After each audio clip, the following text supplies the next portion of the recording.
Yeah, in fact, I'll be very honest about this. I do not think innovation is a luxury anymore. I think innovation is a necessity, okay, not only for sustenance and survival, but if you want to go to the next level, it is very, very imperative that you take some innovative steps. Here again, what is important is how is your ability to communicate it to the board, to the decision makers about why we should do it, get them on board. I have been lucky to have some great leaders, CEOs and CFOs with whom I've worked.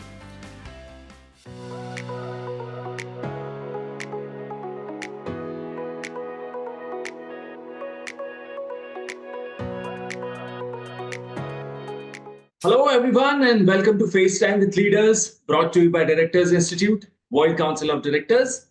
I'm your host, Sunny Pancholi, and today I have the privilege of sitting down with someone whose name quietly echoes across boardrooms, innovation circles, and strategy sessions alike. Mr. Pravin Savant. Mr. Savant, welcome to FaceTime with Leaders. Thank you, Sunny. It's been a pleasure to be with you. Mr. Savant, your career spans over 35 years across Star TV, Godrej, Lintas, and a trail of tech and governance excellence. But what really stands out is how consistently you have built bridges between strategy, technology, and purpose. From leading digital innovation to shaping boardroom decisions, it's clear that you are someone who has not just seen change, but shaped it. Thank you. It's been a journey, quite a long journey, 35 years. And if I have to summarize, actually, Sunny, it's been a journey from the shop floors of Mumbai to the boardrooms of New York. So it's a journey which is filled with a continuous learning, adoption, and innovation. And I'm very much looking forward to our conversation and kind of reflect on the journey with you. Absolutely. And so, to our audience, if you're in the business of building, leading, or transforming, stay with us. This one's going to be a masterclass in experience. All right, so let's begin from the beginning. Mr. Sawant, in your own words, how did this journey take shape? We would love to hear it all, how it all started, the early steps, and what guided you towards where you are today. Sure. So, Sunny, like I said, I started my journey on the shop floor, okay, and of Mumbai in a company called Cable Corporation of India. The highlight was because I worked on shop floor and with the blue collar team, it actually gave me deep insights into something which is very unique, the people skills. I don't think any management school can prepare you or expose you with those kind of people skills, which are very essential if you want to get into any leadership role. While I was there, I also tried to upgrade my academic skills by taking post graduation with Jamnalal Bajaj, masters with Nursi Monji. So it actually broadened my understanding of the way corporate works, what is management, what is finance, what is numbers. So I always wanted to know what I didn't know. Now, with that base, I took my next stint with a company called Gulf Oil India. Okay, essentially a petroleum derivatives lubricants multinational, and they wanted to set up a governance mechanism for their entire supply chain using systemic controls.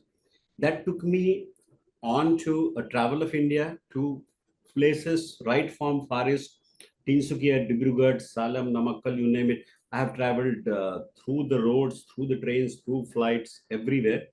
And it actually exposed me into something which is very, very important, the cultural nuances, the variations which our country presents. That has also shaped my understanding of people, my understanding of leaders, and it has stayed with me. Again, I would say the next journey was something which they call it as you are sometimes at the right place at the right time. So there is a company called Build, very famous Thapa Group company. When I joined them, they just embarked on a program for executive assessment, leadership assessment for people or leaders with the high potential. I was one of the fortunate ones to be shortlisted, and they gave us an opportunity to set up a .com venture, which is egroupdeals.com. So it was way ahead of time in 98, 99, when these things were just about setting up or getting kind of exposed into the world. So we got to do that, and that experience helped me in my next stint with one of the most respected names in Indian corporate genre, Godrej Group. And I led their e-commerce initiatives. Most of them have been extremely successful and famous case studies. And whether it is B2B or for their employee connectivity or their distributor connectivity for a CPFR initiative. It was absolute privilege to be part of that journey. Godrej also were amongst the very few companies in India at that point in time. I'm talking about 2000, early 2000. They undertook the complete expansive information security drive. Okay, in fact, I was sent to Hong Kong by Godrej just to kind of hone my skills, and so all of that actually slowly but surely uh, exposed me, kind of prepared me for something much better or something bigger. Then came a very pivotal moment, because FMCG, Godrej Group, a steady career, and then I got a call from Star TV. Totally different paradigm shift. Okay, media, nothing to do with FMCG. Indian groups. Till then, I was with Godrej, Ballarpur, very large Indian groups, famous brands. This is a multinational. So I was very skeptical whether I should actually get into something which is unknown to me. But one call with Mr. Peter Mukherjee completely changed my perspective. I took the plunge, and I'm happy I took the plunge because it is at the Star TV News Corp organization that they sent me for MIT Sloan's executive leadership program. Amazing world-class leadership lesson, completely kind of reshaped the way I thought about leadership, the way I looked at organization dynamics and so on and so forth. I think it is one of the best courses anybody can take. Now, with that, all these years of learning, the background, the experience, my next job came with Lintas, another famous brand. Okay, probably one of the most famous brands in India. Again, a multinational, slightly different perspective because from broadcaster to advertising and media buying. But because slowly but surely, I was growing and learning. I could take quite a few initiatives there. You name it, AI related, blockchain related. We were amongst the first few in the country to deploy it. We were also a Gartner Group case study with BlackBerry. And then last couple of years, I was busy setting up a huge IT federation network with a governance board in the Lintas for the group. And so, if I had to come back to where I started, in 35 years, from the Mumbai shop floors to the New York boardroom and setting up a governance board, I think one thing which has stood in good stead for me has been the continuous learning effort. That's a journey full of substance, Mr. Savant. I really appreciate you opening that up for us. Thank you. So, Mr. Savant, hearing how you have navigated complex transformations with such clarity makes me think about the decisions behind the scenes, the ones that happen in boardrooms. And you have served on governance boards at both IPG and Godrej. In your experience, what really separates impactful board leadership from day-to-day operational involvement? I think that's a very good point, Sunny, because boardrooms basically are supposed to or expected to drive the strategy, and there should not be any conflict or misunderstanding between the operational matters. Okay, so it is also dependent on the way the construct of the board, okay, the construct of the governance board or steering committee or whichever way you're going to do the strategic part. So the communication, the agenda, the guidelines, that is what is important. I'll just take an example to elaborate. Okay, at the IT governance board meeting, what we discussed is the strategy, and the strategy is that in next 18 months time, we will be having carbon zero footprint, totally green, which means we will go to cloud. Okay, we'll have a complete cloud adoption, zero server procurement, physical assets zero. Now, that is the decision which will be taken at the board level. Okay. And there we would only look at, okay, this is why we have to do it. These are the investments, this is the saving, and these are the challenges. And it is for the board to decide, yes, we should do this or otherwise. However, if I also, because the federation also handled the entire connectivity for 30 offices, 60 links, 3 data centers, and we had two large players, Tata and Airtel. So which site, which bandwidth, those are not discussions for the governance board. Those are to be then taken by the operation team. Similarly, in Godrej also, what we used to do is that we used to look at group level strategic IT initiatives, okay, which we undertaken, and try and make sure that there is a bit of uniformity across.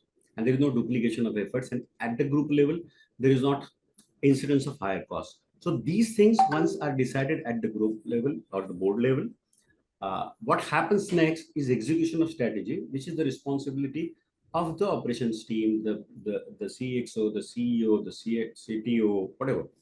But that kind of subtle differentiation is always very important, and that is what we have tried to ascertain. Mr. Savant, that really brings the boardroom to life. Thank you for unpacking that so clearly. Thank you. I think it's again, there is Sunny. It's something which is like I said, it's always a continuous learning experience. You kind of calibrate, you kind of understand the people, the network, and so on and so forth. Absolutely, absolutely, Mr. Savant. In fact, your perspective on governance shows how thoughtful strategic leadership can shape outcomes at the highest level. Great. Your journey hasn't just been about oversight, it's also been about bold thinking and new ideas, Mr. Savant. And you have been named among India's 100 most innovative CIOs. So, in your experience, what really defines innovation in leadership, especially when it has to scale and last? Yeah, in fact, I'll be very honest about this. I do not think innovation is a luxury anymore. I think innovation is a necessity, okay, not only for sustenance and survival, but if you want to grow to the next level, it is very, very imperative that you take some innovative steps. Here again, what is important is how is your ability to communicate it to the board, to the decision makers about why we should do it, get them on board. I have been lucky to have some great leaders, CEOs and CFOs with whom I've worked. I'll just take one example to elaborate this point. Okay, blockchain. Everybody talks about blockchain, cryptocurrency. Everybody thinks it's a great idea, right? We are amongst the first and so far the only agency to have deployed blockchain for high value transactions, which is to do with, let's say, film production. Now, that's a very strategic thinking. Okay, so we actually started with a prototype. We check the technology because technology should not be deployed or innovation should not be done just for the sake of it. Okay, I want to do it because it's nice, good. Then, once we successfully deployed the prototype, is when we scaled it up. Now, here comes the challenge because I'm talking of when I talked about a very high value transaction, it touches every part of the environment. Okay, it touches even clients. And who are the clients? We're talking of Google. We're talking of some of the big names. Okay, and then we are also touching the suppliers because we're talking of very large production houses, and it also touches the employees. So you imagine the kind of change management which you have to do for implementing an innovation. But because, like I said in the beginning, we had the support and the buy-in from the stakeholders, we could drive it. Once we drove it, we saw the success, and then that is how it came through.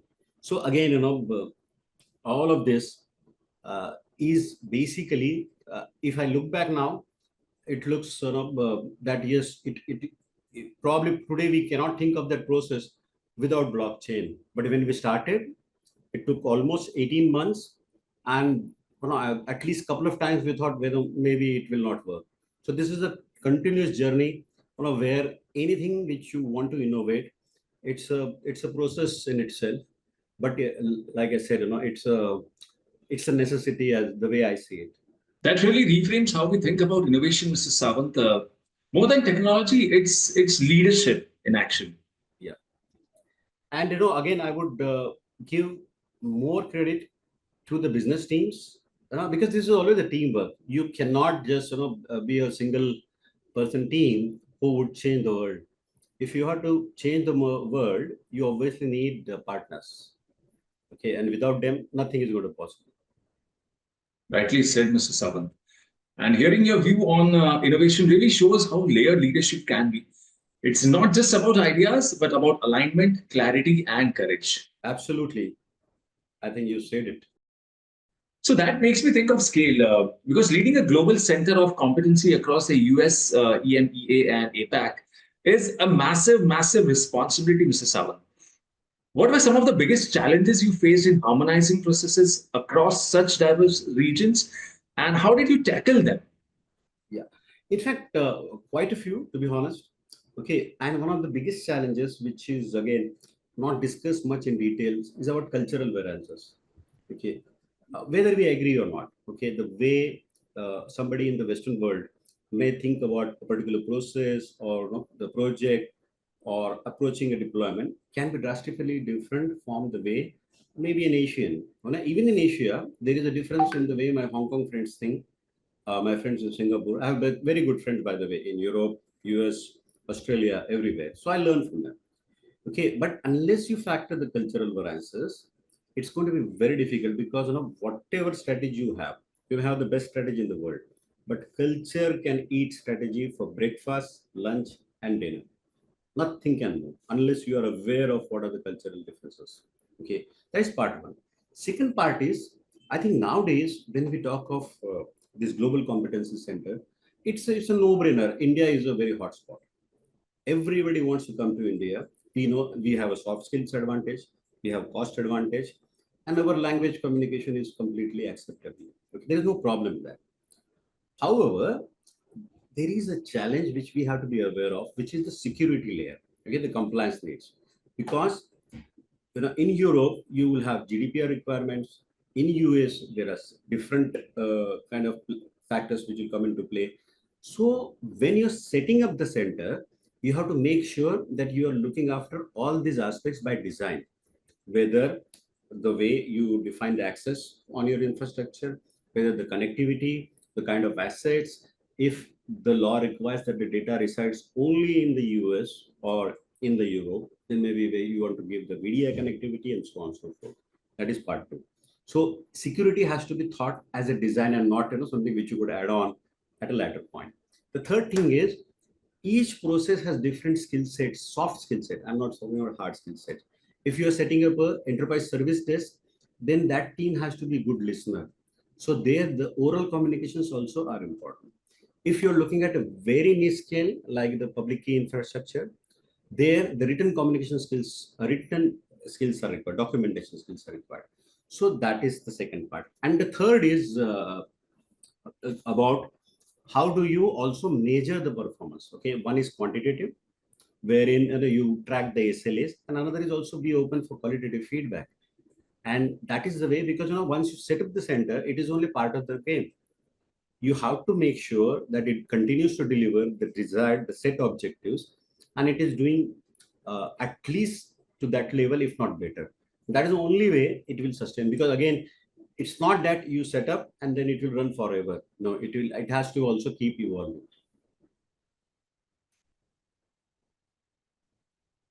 That's some incredible insights into leading across borders, Mr. Savant, and you really made the complexity feel understandable. Yeah, thank you. And again, like I said, that cultural part is something which is very unique, and there is so much to learn from cross-cultural teams. Okay, and you may not necessarily learn in the boardroom or in the no, in the formal presentations, but at the evening when you're having a drink, perhaps that is the best way to get some insights. Absolutely, absolutely. Okay, so that brings me to something even more layered. How do you personally balance tech excellence, governance precision, and long term strategy in your role as an independent director?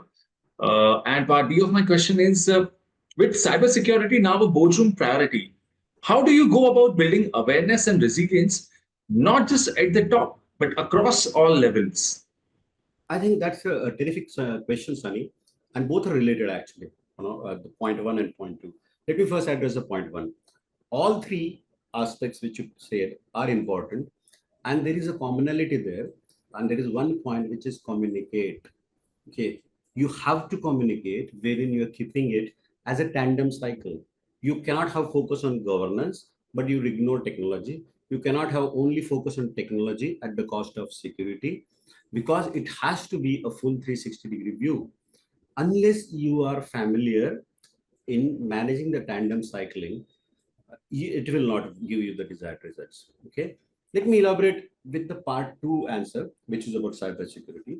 Now, sir, everybody is aware, even in our personal life, we have cases of risk wherein people have been impersonated, there are hacking, phishing, smashing, and so on and so forth. So how do you bring awareness with an organization? In India, we had 5,500 employees. Okay, in my last role, that is. And how do we get, either you send mailers, nobody reads mails. Okay, it will probably go into a spam folder, even if it is a security awareness. So what you need to think of, innovation is not only about blockchain and machine learning. Innovation is also in how do you approach board or leadership. So here, what we did was we actually created a war room. Okay, it's a simulation of a hacking event wherein we had a 2-hour workshop for all the senior topmost layer, and we played with the scenarios and got them to react real time. At the end of the 2 hours, the entire board was completely convinced about what we need to do, where we need to focus, and we even took some strategic decisions which otherwise would have taken probably 6 months to convince everybody to agree. So that is how I think we need to be a little bit more flexible and thinking out of the box on how do we take it forward. Incredible, Mr. Savant. Incredible. Great. I'm loving this conversation. So much of insights. Likewise, it's absolutely pleasure because as I'm speaking, like I say, I'm also able to reflect things which happened many years back, things which happened, like I said, you asked me about where I started, so I went back down the memory lane. So it's a nice experience for me too. Absolutely, absolutely, Mr. Savant. So, continuing our conversation with your deep boardroom experience and governance exposure across multiple organizations, what, in your view, defines effective corporate governance today? And how do you see its role evolving, especially in a business landscape that's becoming more transparent, stakeholder driven, and digitally complex? It's it's a it's become personally I feel it's become much more important than ever before. Okay, you touched upon some of the aspects which are very relevant. Whether we agree or not, there are a lot of disruptive forces acting today. Okay, let's take a talk of AI. AI is changing the way your support functions are working. We have generative AI, which is going to do a lot of coding. We have machine learning, automating a lot of functions. And automation always was there for the last 20 years, maybe.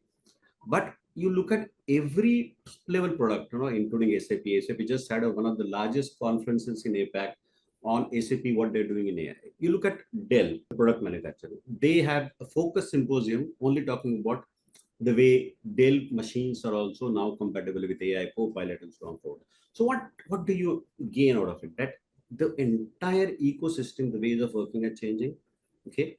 So obviously, whether we like it or not, it is going to impact the way organizations will work, right? The point number two is at the same time, there are new rules and security guidelines coming.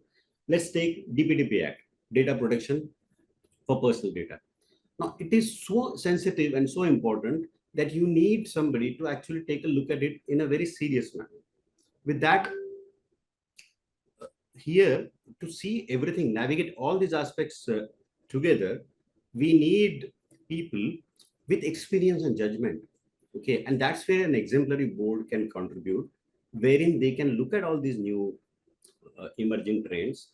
They can look at what is in the best interest of the organization, and at least at a strategic level provide a guidance, and the guidance can come only with experience, because it is something which is to do with a perspective, a deep perspective, and a good board can be extremely valuable in these circumstances. That reframes governance beautifully, Mr. Savant, not just as a checklist, but as a leadership compass. Yeah, I think, and like you asked in the question itself, uh, it is in today's day and age with the changing dynamic scenario, it has become even more important. Maybe even if I look back 3 to 5 years back, it's even more prominent. It's even more important today, is the way I see it. Absolutely, absolutely. All right. So before we close, Mr. Savant, I would love to hear a bit about your journey with Directors Institute. What has the experience been like for you, and how has it added value or perspective to your leadership and governance approach? I think it's been amazing experience because of multiple reasons. A, the way course structure is, it's very, very well structured. Okay, I'm also very impressed about the kind of simulations that they plan to take, in terms of real-time boardroom simulations or people talking to us about it. and also the additional effort which they're taking in terms of sharing these platforms like this, where we can share our views, collaborate, learn from different people. So I think the journey has been amazing, and the perspective which they're giving in terms of the global changes. Okay, because what is applicable in UK, what is applicable in US and other APAC corridors, that is also important. And in a way, uh, you need to know about lot of other examples to get influenced with, or take some inspiration. And I think therefore the way, the whole structure, the effort, and of course not to miss about the team. I think they have a great team, a very motivated team, so it's always a fun working with a good team. That's so wonderful to hear, Mr. Savant. It's always rewarding to know the experience truly resonates with leaders like you. It's absolutely my pleasure, and I'm very much looking forward to this journey with the Directors Institute, and hopefully do something which is not only about looking at somebody's profitability or anything, but even create excellent CSR value, the ESG related, and stuff like that. So there is a huge potential and opportunity, and I'm so happy to be part of this process. And we wish you luck for all your future endeavors. And let me tell you, this has been an insightful conversation, Mr. Savant. Your experiences, your clarity of thought, and the way you have connected leadership, governance, and innovation has been truly, truly inspiring. So we are truly grateful, Mr. Pravin Savant. Thank you so much. It's been my pleasure, and I'm looking forward to hopefully have more opportunities where we can chat, learn, and collaborate. Thank you so much. And to our audience, thank you for joining us on FaceTime with Leaders by Directors Institute. Whether you are tuning in from the boardroom, in transit, or between strategy meetings, we hope today's conversation gave you not just insights, but perspective. Until next time, keep learning, stay curious, and lead with intention. Thank you so much. God